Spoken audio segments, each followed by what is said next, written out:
You're going to be on TV. It's very exciting. All right, good evening, everybody. My name is Jane Wither. I'm a longtime resident of the city of Redmond, and I also volunteer on one of the many commissions at the city. I'm currently the vice chair of the Arts and Culture Commission, and thoroughly enjoy doing that. So I'll be hosting you this evening, and my partner in crime is our new director of Parks and Recreation, Maxine Wadham. Thank you. All right, so without further ado, I'd like to see a show of hands. How many of you tonight were involved in the Future of Fun, Shape the Future of Fun event last May? Oh, great, this is fabulous. All right, we're completing the circle tonight, so this is going to be exciting. All right, so for those of you that didn't get a chance to participate last May, I'm just going to do a quick overview of what the park plan is. Essentially, the park plan is the strategic plan that's used by the Parks and Recreation Department in the city of Redmond that provides a guideline for how they operate over a 6-year period of time. And it helps us set our priorities for where we're going to focus our investments. And it also helps us continue our long-term vision because, as you know, in municipalities, we have longer 30-year plans, 20-year plans, and so on. So it all cues back in. And we started the park plan in 2010. Last May, we started to start asking out in the community some questions about what we wanted to do for the next 6-year period. So now we're completing that cycle today. So in May, we had, of course, the Future of Fun. We actually conducted these events last May in a variety of ways. We had a survey that you could do online. We had face-to-face meetings, and we had an online chat group where we got input from the community in a dynamic way. And for those of you that attended the meetings, we had them in a number of locations across our neighborhoods. So we had one in downtown Redmond at Vala. We had one at Redmond High School, one at Rose Hill Middle School, and then we also conducted a stakeholder session with a lot of our community groups in Redmond at City Hall. And so there was a lively discussion. We got a lot of very important feedback during those sessions. And we had over 1,100 respondents actually through that process. And tonight what we're going to do is share with you some of the conclusions that we came to through the last 12 months. Based on the feedback that we were given last May. And tonight what we're going to be doing is asking you some further questions so that we can get really pinpoint clarity on our next steps when we go to publish our 6-year plan. All right, so let's talk a little bit about the tech for this evening. The feedback is going to be done using a polling system, an online polling system. And you've all received a blue card. And does everyone have a mobile phone or a tablet with them this evening? Everybody? Yes? Okay, great. Here's how we're going to be doing that. We're going to go through a little preamble and explain to you each topic. There's 7 questions that we're going to ask you through the evening. We'll have a preamble that Maxine's going to explain, and then we'll ask the question. And just before we ask the question, if you have a clarifying question that you want to ask, please put your hand up and let us know, and we'll have a number of our subject experts here that can answer that question for you. And if you have a deeper dive question that you want to tackle in further depth, at the end of the session tonight we're going to have a Q&A. And for that we have these question cards. So if you've got a bigger question that you want to have asked, I'd encourage you to write that on the back of the question card, and our ushers will collect them. Just put it up in the air, we'll collect them, and then David at the end will go through those list of questions. So hopefully everything gets answered for you tonight. And how we do this, I'm going to grab my phone here. If you've never done a polling before, essentially what you do is you get in your text application, you text the number 22333 in the address, and once you've done that, you type in on the message PARC, P-A-R-C-C 3344, and press enter, and then it will give you a message letting you know that you've connected in. So why don't we go ahead and do that right now.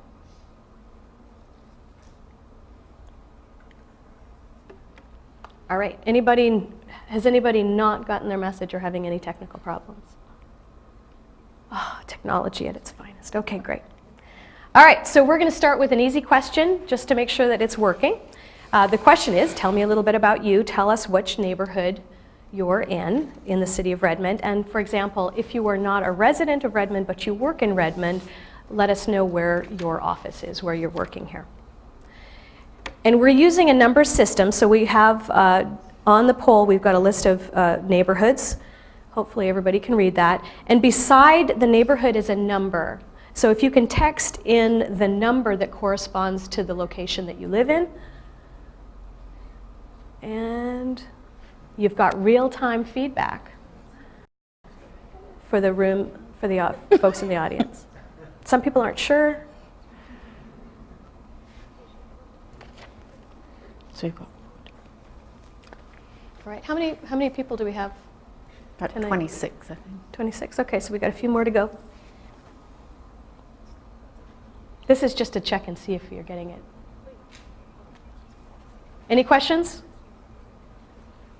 Is it working? We're getting there. Okay. All right, so this is the time to ask questions if the technology is not working for you.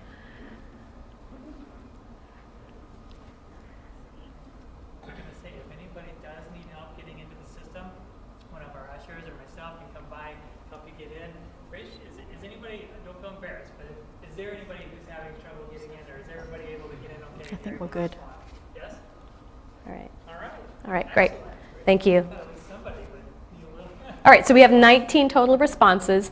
And if for whatever reason it's not working, we also have the poll is online. So we can actually go through this process online when you get back home too as well.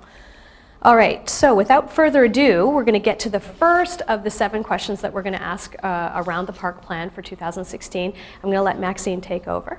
Thank you, Jane. Thank you. And thanks to all of you for taking time this evening and meeting with us and your interest in Redmond Parks and Recreation.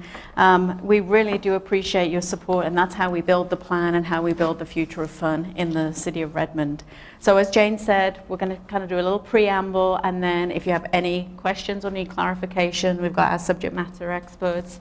So our first question and our first dive is into the community center and recreation programming. So as our city grows, we want to continue to provide programs and quality programs to our community. From the park plan that we conducted park plan survey we conducted in 2015, 72% of residents participate in indoor activities, and the top priority for indoor recreation is exercise, fitness, and aquatics. So from those public meetings through the park plan process, the #1 priority of Redmond residents is a community and aquatics center. That includes a lap pool, leisure pool, gym space, fitness studios, and classrooms. In response to those findings, we've been evaluating our current facilities. The Redmond pool, as you know, is aging. It's about 45 years old, and we've put about $100,000 in life support to that to keep that operational. The old Redmond Schoolhouse Community Center, which the city leases from Lake Washington School District, and the future, and we use that obviously pretty heavily. The future of recreational use in that facility may be affected from the outcome of the bond issue that Lake Washington School District will be doing later this month. The Teen Center and Senior Center, we've been looking at those facilities from a functional and potential expanded use perspective. So based on this, we've developed concepts for the types of programming and space that we will need in the future. And in addition, based on those initial findings, we're conducting stakeholder outreach, and that will be an ongoing process as we move forward. So with that, I'm going to hand back over to Jane, and she's going to address the question. All right, so here's the question. How important is it to continue to provide aquatics and indoor recreation programs with a replacement community and aquatics center? And this is you rank it extremely important to not at all important. Oh, well, there we go.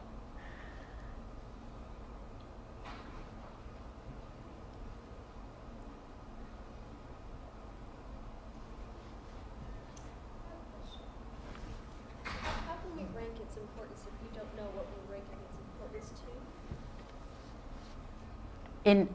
I'm sorry, I missed. How can we rank the importance if we don't know what we're ranking the importance to?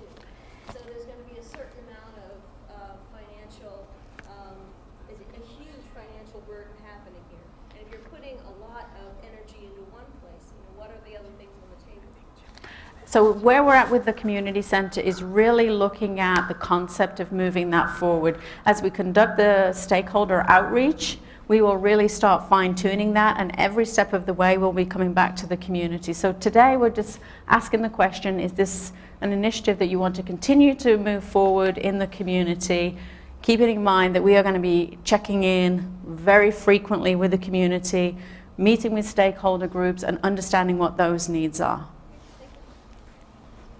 Okay. All right, so here we are. We've got 20 responses, and we can see that it's definitely hitting the neutral to extremely important category. And again, if you have more questions and want to do a deeper dive on this particular topic, that's what that question card is great for. Okay, so we're going to switch gears a little bit, and we're going to talk about the tree canopy. We can enhance our natural areas throughout the city with the tree canopy. And when we talk about the tree canopy, it's defined as the land area covered by tree foliage. So we're very fortunate in the city of Redmond to have such a wonderful tree canopy currently, and we hope to be able to enhance that. The community shared with us that 76% of people want to preserve more open space and natural areas in the Redmond area. 91% of people said that high quality parks have lots of trees and plants.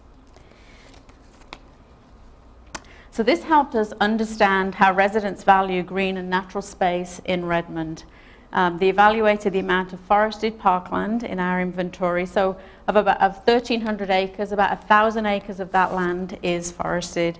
And the proposed citywide target is to increase the tree canopy across the city. So coming back to the tree canopy and the definition of the tree canopy, it's the land area covered by tree foliage and the benefits.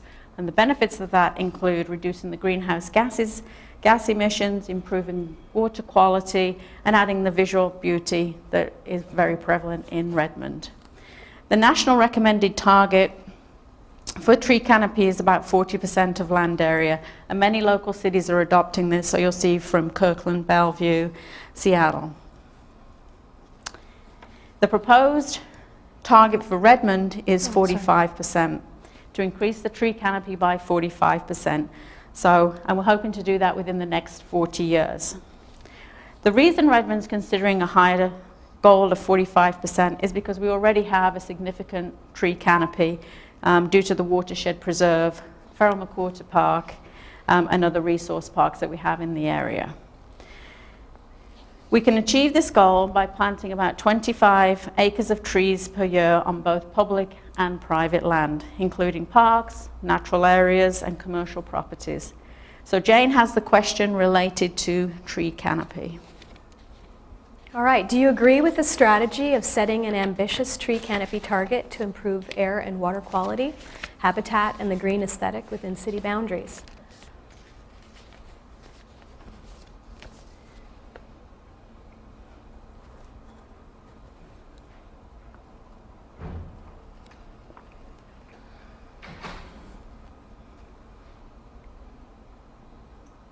Dea?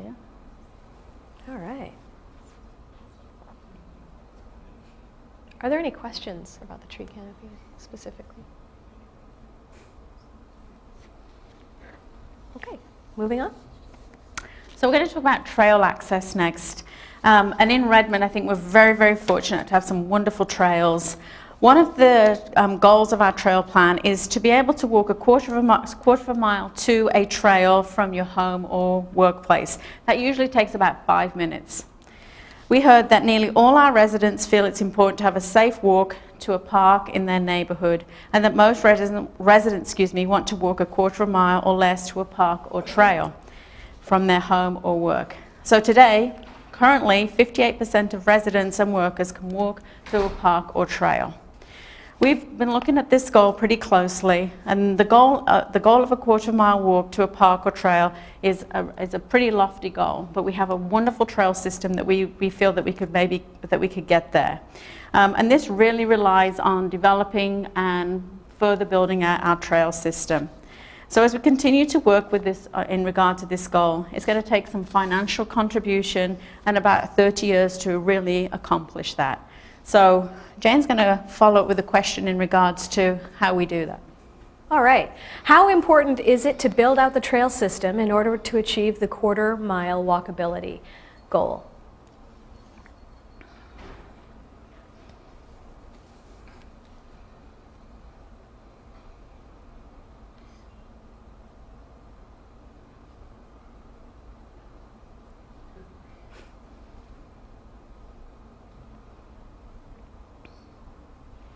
Good All right, deal. 21. Thank you. Yeah, that's really Yeah. interesting data. That's why we ask for feedback. This is really telling for us, so thank you so much. All right, moving on. So we're going to switch it to kind of the neighborhood level, and we're going to talk about priority park amenities. Is everybody doing okay so far? Are we all know what we're, okay, excellent. And does anybody have any additional questions at this point? Go ahead, sir. Yeah, I'm sorry, I'm going back a little bit. Going back to the tree canopy, does that include the Redmond watershed? Yes. So the current Correct. thing, the canopy number, Can we get the mic on the question? That's what I'm wondering. Just we're we're gonna going to make get your this- mic. Let me go back to the tree canopy too.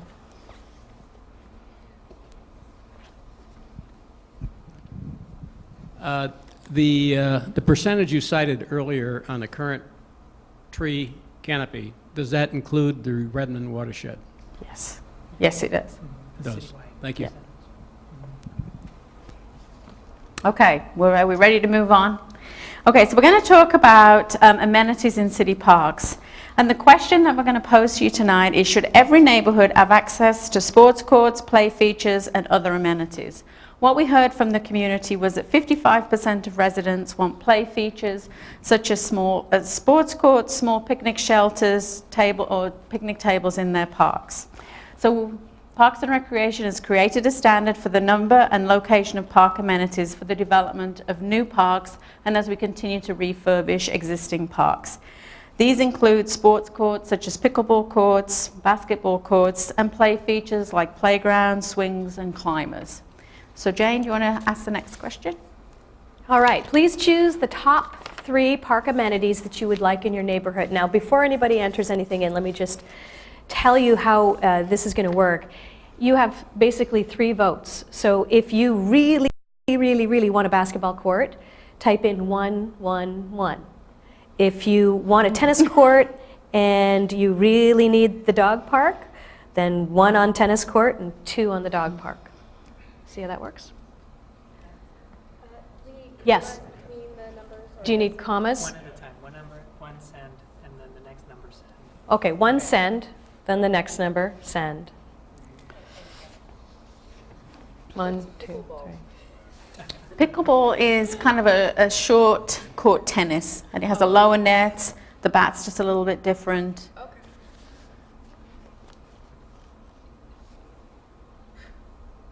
Quick follow-up on the pickleball question.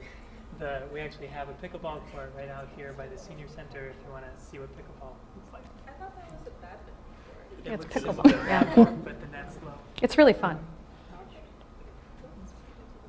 And you don't have to run so far. It's obvious that tennis players aren't. No. Can I just ask a question? Of course.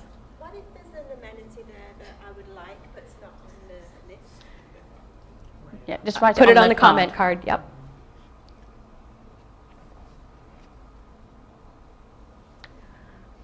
All right, so if we hit 60, we'll have Yeah. about the same number of respondents. So did anybody not vote 3 times? Did anybody choose? I don't want all of that. I've got other ideas. Okay, fine. We love a rebel in the group. All right, I'm going to move on. Okay, so our next topic is the development of urban parks. And these are parks such as the downtown park, which is going to be under development, and Overlake Village. So what we heard from the community is that the majority of residents want to walk to a park from their home or work, and that 83% of people would like more arts and cultural events in urban centres such as downtown and the Overlake Village. We heard from you that the Overlake Village needs more parks, and we added a standard for urban parks. What we want to make sure is that the neighborhoods have access to parks, We're now developing the downtown park, as you know, and this is a really good example of a downtown park. It serves as a gathering place. It provides a place for the whole community to come together for events, performances, and markets. And as we develop the new standard for urban parks, we wanted to ensure that Overlake Village, our second urban centre, also has parks that meet those needs as well. So urban parks are primarily, obviously, in urban areas. Walkability to those parks is very important. So. All right, let's get to the magic.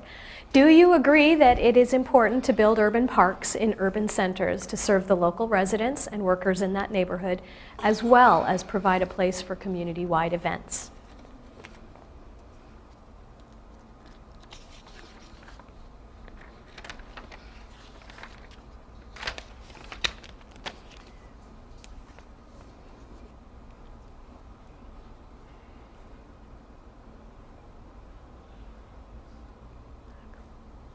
Very good. All right. Okay, so we're in the walking mode. We're going to continue to walk because we're going to talk about trail priorities. So as we currently, within the city of Redmond, we have 3 trail typologies, 3 types of trail. The first one is local trails, and these are usually hiking trails within wooded areas. The second one is connector trails, and these are typically between 4 to 8 feet wide. They can be paved or soft surface, and usually linked to neighborhoods, parks, trails, and other areas within the immediate vicinity. And then there's regional trails. These are typically paved, 12 foot wide, a little bit wider, that run across the city and many times connect to other trails as well. An example of that would be the Redmond Central Connector Trail. So we heard from the community that trails continue to be a top priority in the community. Over 50% reported that they use trails on a weekly basis. 72% said they use it a few times a month. A recent statewide study concluded that walking and running are the #1 forms of exercise, and that we heard from our community that building local and connector trails was slightly more important than continuing to build out the regional trail system. Jay. All right. We plan to focus on smaller trail connections and local hiking trails rather than regional trails in the next 6-year capital plan. Do you agree with this approach?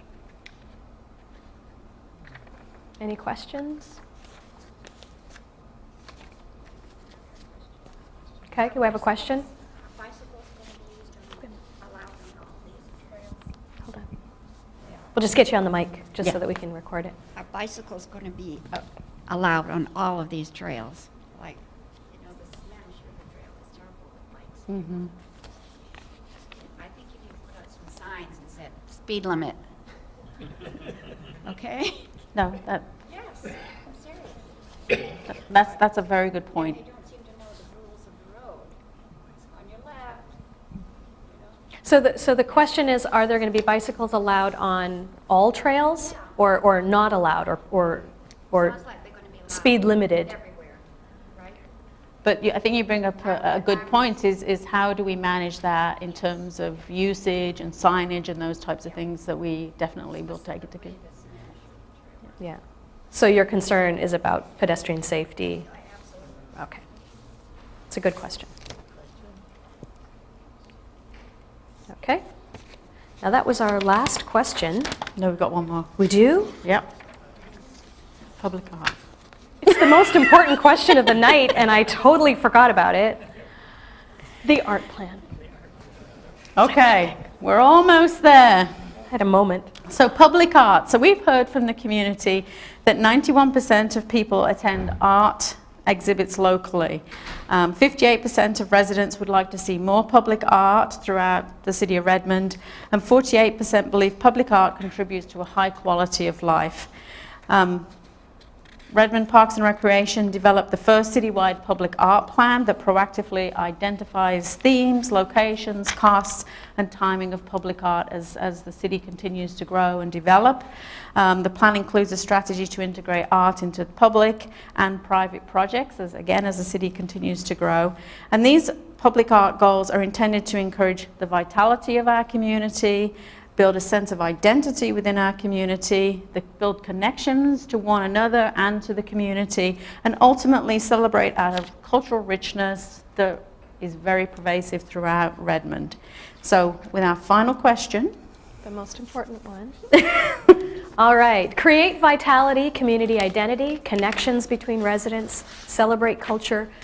Do you agree with these outcomes of the public art plan? Question.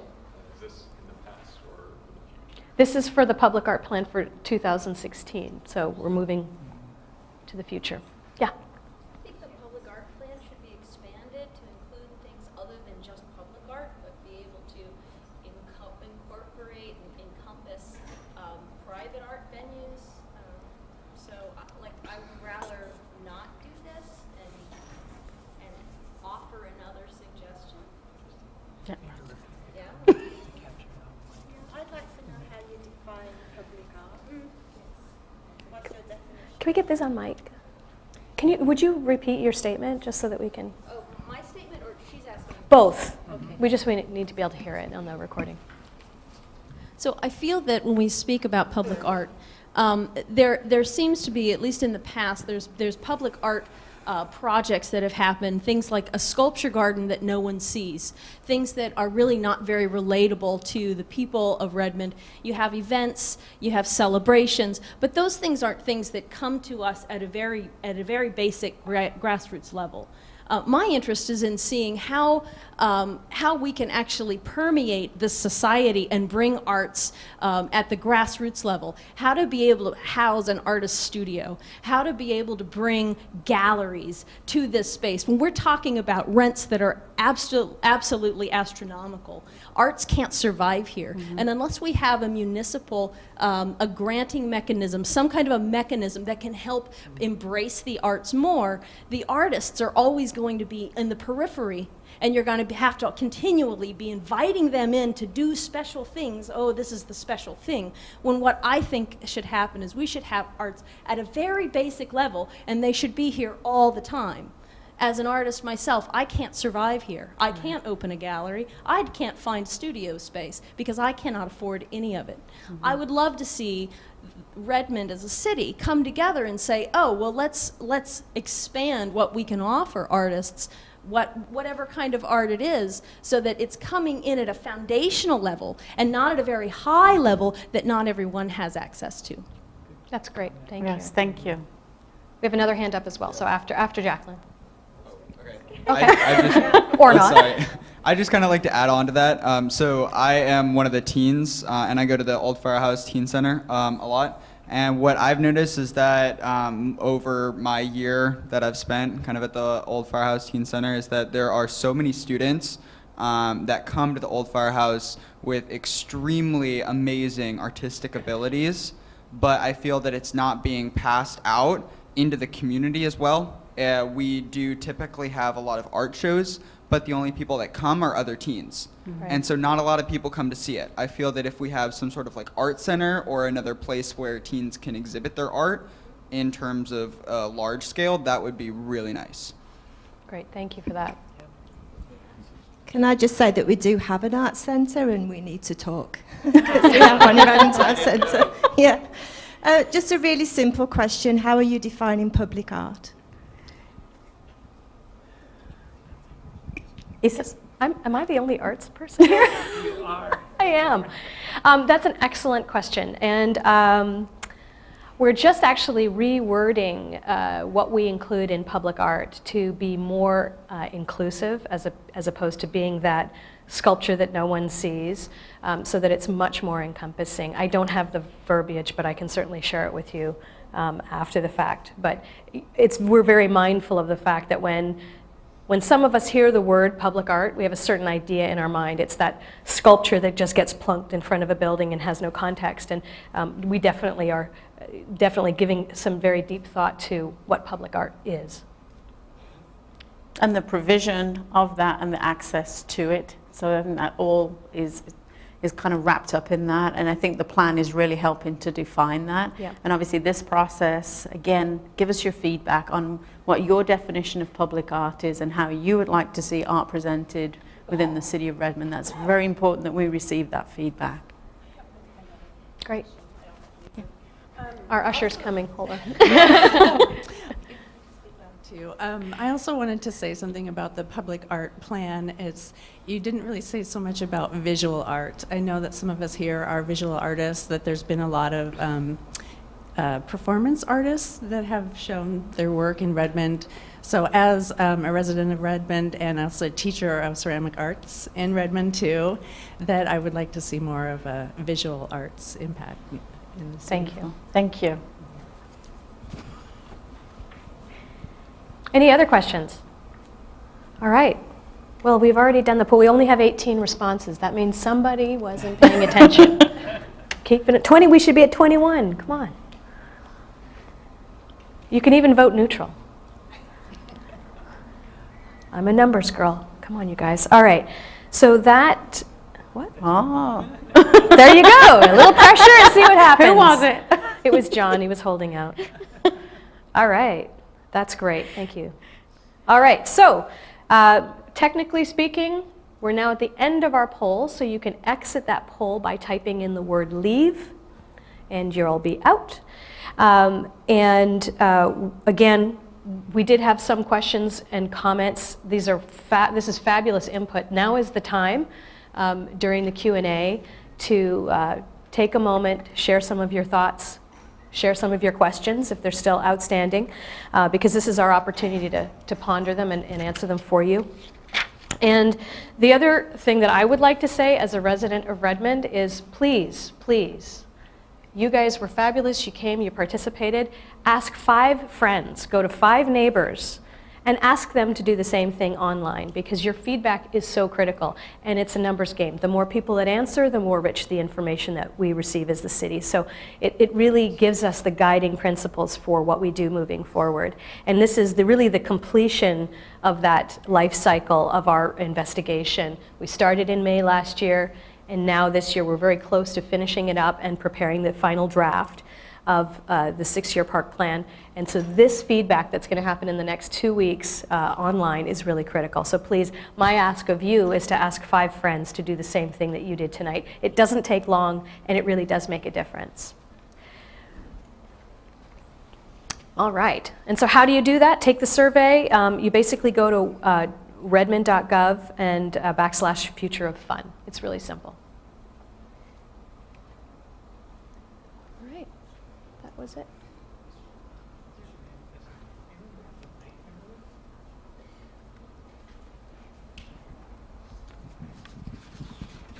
All right, are we on? I'm just going to jump in really quick. Do you want to introduce yourself, David? I will. So my name is David Shaw. I am a park planner here at the City of Redmond. I've been leading a lot of the development of the park plan over the last year, and I have a lot of background on different items within the plan, so I'm here to answer any further questions you may have. So we are now into an open question and answer period, so maybe take the next 10-15 minutes or so to answer your questions. By the way, if you've written questions down on your question card, please do pass them to one of our ushers. We've got Tom over here with the button, we've got Kimberly over here. Please pass your questions to them and they'll bring them up. Of course, you're welcome to raise your hand and ask a question as well. And I have to say, I really appreciate the questions and comments that we've heard so far. It's a very thoughtful group, we can tell, and we really want to get your feedback. Also with us tonight is Katie Anderson. Maybe give you a moment to introduce yourself. Thanks, Dave. I'm Katie, Deputy Director for the department. Happy to answer questions.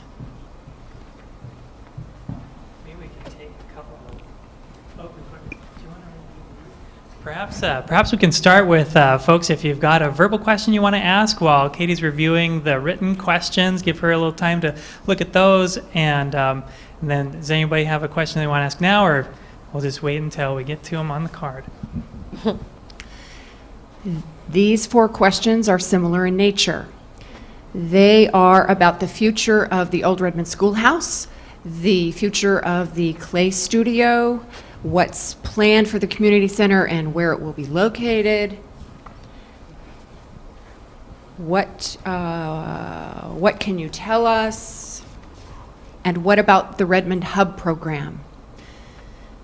The Redmond Hub program is adaptive recreation, and that all of the programs that are currently housed at the Old Redmond Schoolhouse, in the event that the bond does pass and the city receives a termination notice from Lake Washington School District, we expect that to happen if the bond passes in a few months.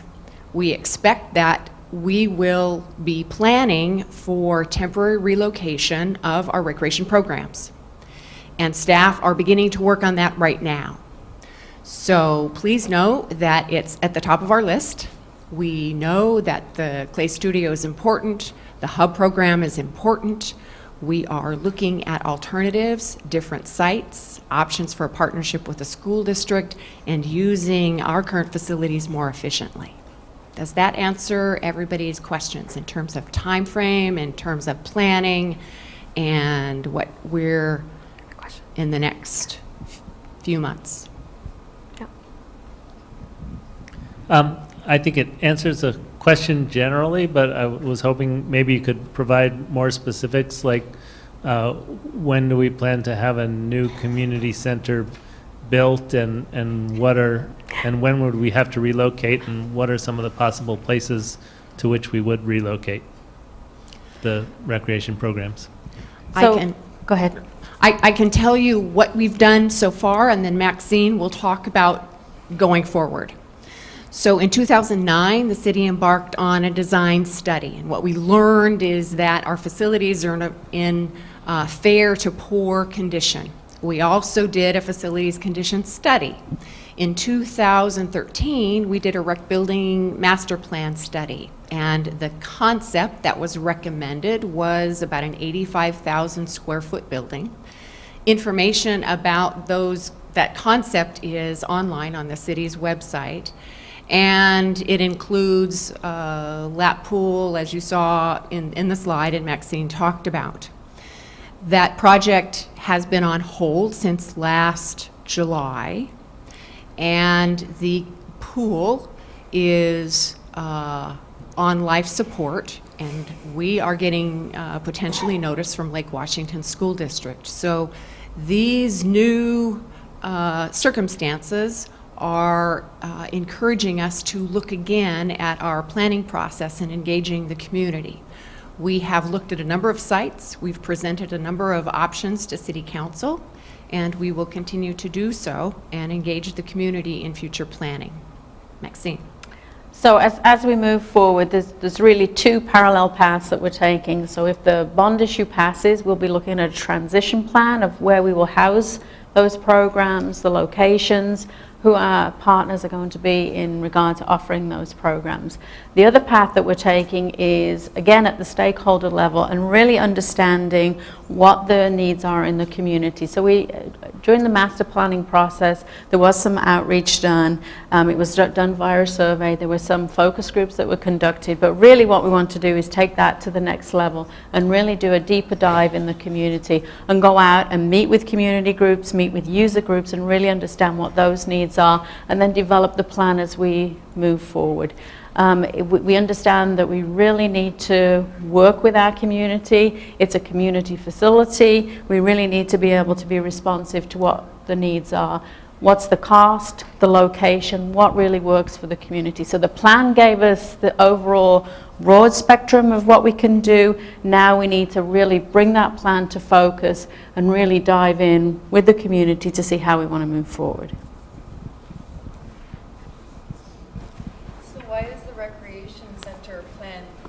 Why is the recreation center plan on hold for now? The recreation plan is actually, it's not. We're actually started the process again. So the plan was completed, and there were some recommendations made. So now we're kind of making that next transition step to really start developing that plan, working with our stakeholders, refining what we need in the community. What is the community interested in, willing to support, and how do we move that forward? I came to a couple of these meetings, and it seemed like we had a fairly good idea of what we needed incorporated into the recreation center, and the last stage was that we were trying to figure out a location So is it that we haven't found a suitable location? Is that what the holdup is? I think that that is part of it in determining what is the best location. And obviously cost is a big factor into that as well. So really determining where that is at this point. Maxine, what was the estimated cost for the combined rec center? I think it was around 80 million with land, and it's 70 about million. 60. $70 million. without land. I was asked to answer a question. My name is Carolyn Hope. I'm the Park Planning and Cultural Arts Manager. And there's a question, what are the plans for the development of Arthur Johnson Park? And this is a park on Union Hill Road and the old Brick Road in southeast Redmond / Bear Creek neighborhood. And that property was dedicated to the city, and part of the master plan for that park is to create a rhododendron type arboretum and keep it sort of as a natural park.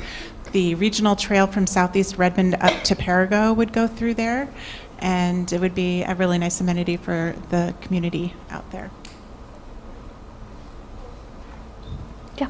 Isn't there a barn there on that property as well that's unused? Oh, sorry. Isn't there a barn on the property that's unused and could house certain things like artist studios, for example? Just hypothetically. Maybe. At Arthur Johnson, there is no building, but across the way at Martin Park, there's a white barn. I'm not sure if that's the one you're referring to, and an old chicken coop. So that's on the north side of Union Hill Road. That one right now is being used for maintenance storage, but certainly there have been ideas in the past to use our old farmsteads for artist in residence and so forth. So. Right, and isn't on that same road the Conrad Olson Conrad Farm. Olson, the farmhouse and the barns are all available? The Conrad Olson farmhouse is in disrepair, and it's been on our list to improve for quite some time. It's boarded up, and there are no utilities to the house right now. The barn was restored, but it's not something you could use for internal, like you couldn't store anything in it. There's big, the way the barn is constructed, there's big gaps in the panels and so forth. So there would have to be some unique kind of use for that. The Jewel House was restored, but we can't get a change of use permit for that until we do other improvements at the park. We need to improve the parking lot and some other things out there. So each of these parks has its challenges and reasons why we can't use the buildings to program the way you're mentioning right now. Yet. So. Can we talk later? Certainly. I got a card in that actually has two questions on it. I'm going to start with the second one because I'm just curious if it's been answered already. It's asking specifically, what are we going to do to provide for the replacement of the teen center at the old firehouse, and how can teens be heard regularly in the future? Just want to check to see if that question's been answered, because we did speak to the community center and the teen center. Or did we need more detail on that question? Just quick follow-up. Yes. I'd just like to hear. I'd just like to hear. I was around for the community center forums earlier. I want to say in 2015, and still looking at locations. There weren't a lot of specifics or anything, set in stone about the teen center, or even really a timeline for it. And I was just wondering if any of those specifics have been established yet. Good question. Do we have one of our folks here that may be able to speak to that? All right, I'm going to pass it over to Katie. We are still looking at options for the teen center. We've heard that it's really important from teens to have a separate identity and a separate space. So still on the table for discussion in this next phase of planning, is it a standalone teen center? Is it on the third floor of a community facility? Is it adjacent to with a separate entrance? So all of those options are still on the table in consideration of the bigger plan, and we'll have more focus groups and more outreach meetings with teens. Thanks, Katie. The other question on this card is about how to engage teams. If I'm reading this correctly, how to engage teens more in public outreach in forums like this so that we can hear their voice and even perhaps incentivize participation by teens. I want to just start off by saying, at Parks and Recreation, we believe very strongly that teens are an integral part of our community. We provide a lot of programming and a lot of facilities that are specific for teens, and we definitely want to hear your voice and know what your needs are. And so we want to be able to reach out to you in ways that are convenient for you, that make sense, that you can give us the feedback that you need. I don't know that I have a great answer for you tonight, but actually if you do have suggestions for how we could better reach out to you, I'd love to hear that. And sorry, pass it to Karen. Yes. I will make a point that we have youth advocate positions on our Parks and Trails Commission and our Arts and Culture Commission that are open right now. So if you're interested, you can submit a volunteer application on our website.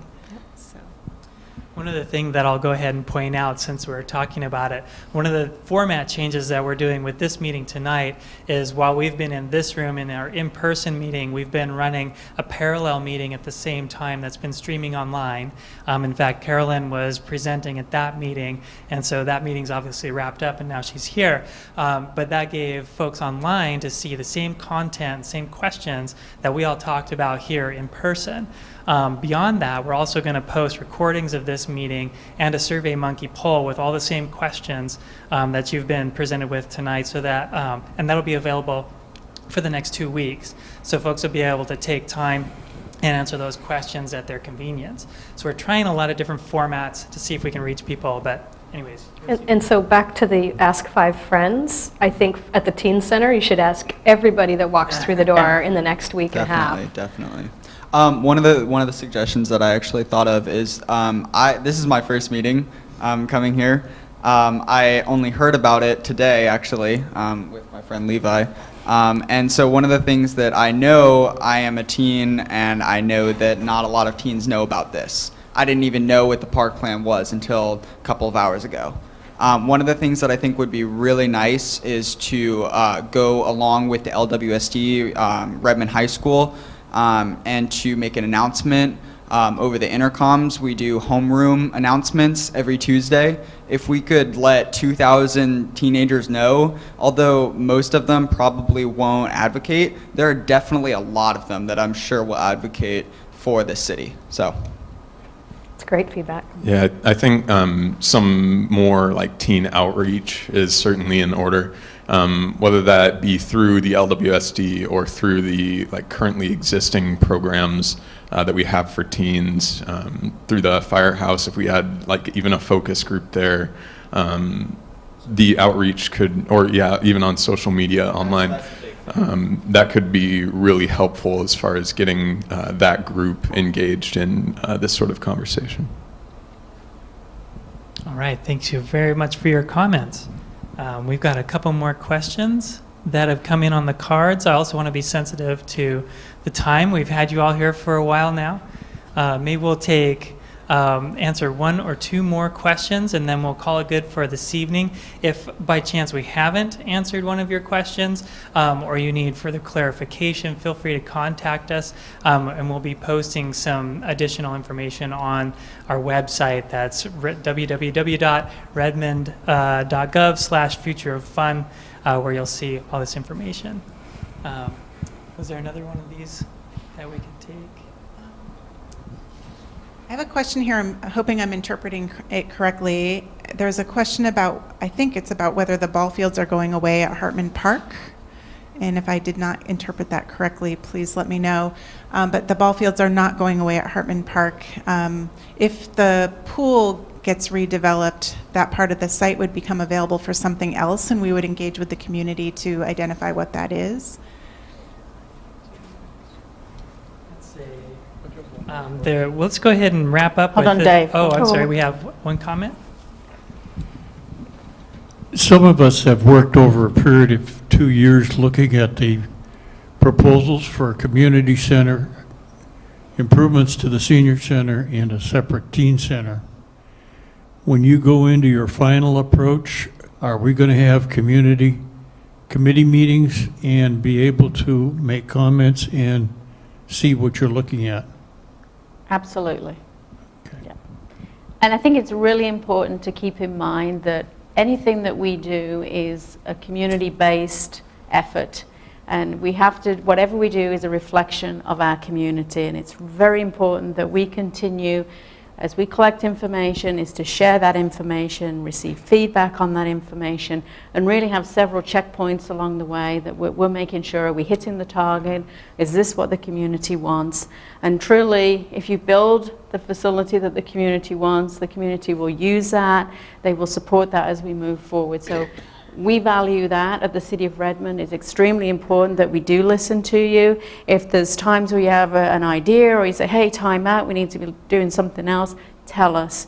Because we are really taking our direction from where the community's at and where the community sees itself going in the future. So it's really important for us. And as you said, as we work through the stakeholder outreach, we want to come to you. We don't want you, we want to make sure that we're meeting you where you are. And that's very important to us, that we engage at the Senior Center, we engage at Valor, we engage it across the community. So if you're interested in that, please tell us. We will love to come and talk with you wherever you are. And we hope as we move forward that we can really develop this facility as a community. Thank you. All right, do we have any other questions? I have one question here regarding trails. Is that all right if I dive into this one? Okay, so the question is it possible to add community trails as cut-throughs to downtown? I'm glad this question came in. It actually reflects a lot of the feedback we got while we were doing our survey. We heard from the community. We asked the community what type of trails are most important and what's most valuable, and we heard a lot of people say that small connections within town that make it easier to get from point A to point B, from my home to my school, or from my home to my work, or to the grocery store, are highly important to folks. While the long trails like the Sammamish River Trail that connect Redmond to other communities around town are also important, those local small connections are actually a little bit higher in importance to the folks in Redmond. So I would say definitely yes. You'll see more of those coming in our plan. That's what we're proposing to move forward with a little more aggressively, of those small connections. The example that's cited here is the Abbey Road subdivision. That's part of the Education Hill area, and they've got a great internal trail system that gets you around that subdivision really, really well, and connects up the community. So yes, definitely we'll be seeing more of that. So thanks again for that comment. Anything else? Can we ask a question of you? So can you just give us some feedback in regards to this meeting? Was it helpful? Are there some things that we need to fine tune and bring back to you in terms of the meeting structure? Did it work well? We really email David. Isn't that what we're going to do? Oh, I'm sorry. I just volunteered you. So if you guys have more feedback and some opinion on how this was done, how we could do it better, other ways that we can engage in the community, please email David. He's actually on, when we go to the Future of Fun section, David's email is right there, so you can click that and provide the feedback to us there. And I just want to do another quick plug for the commissions. There's lots of different ways to get involved in your community, and I'm sure many of you are involved in community activities already. We have at the city, as a volunteer, you can be on a commission. You can join a study group, for example, for the potential future rec center. And if you want to hear from us where you are, if you have a neighborhood association, for example, or you have another moms group or other types of groups that you want to have feedback, ask us. And if city staff can't do it, there's a lot of us who are city volunteers, and we might not have all the answers, but at least we can feed that back, and we're all happy to participate with our broader community. Okay, with that, we'll go ahead and conclude the meeting for this evening. Thanks to all of you again for coming Yes, out thank and sharing your feedback and information with us. As Jane mentioned, do feel free to contact me directly via email with additional comments, questions. My email address, just so that you know for the record, is DASHAW, so it's DAShaw@redmond.gov. Feel free to email me your thoughts and ideas, and appreciate everybody's time tonight. Feel free to pick up a cookie or some fruit or a cup of coffee on your way out, and thank you very much. Thank you. You're free to go.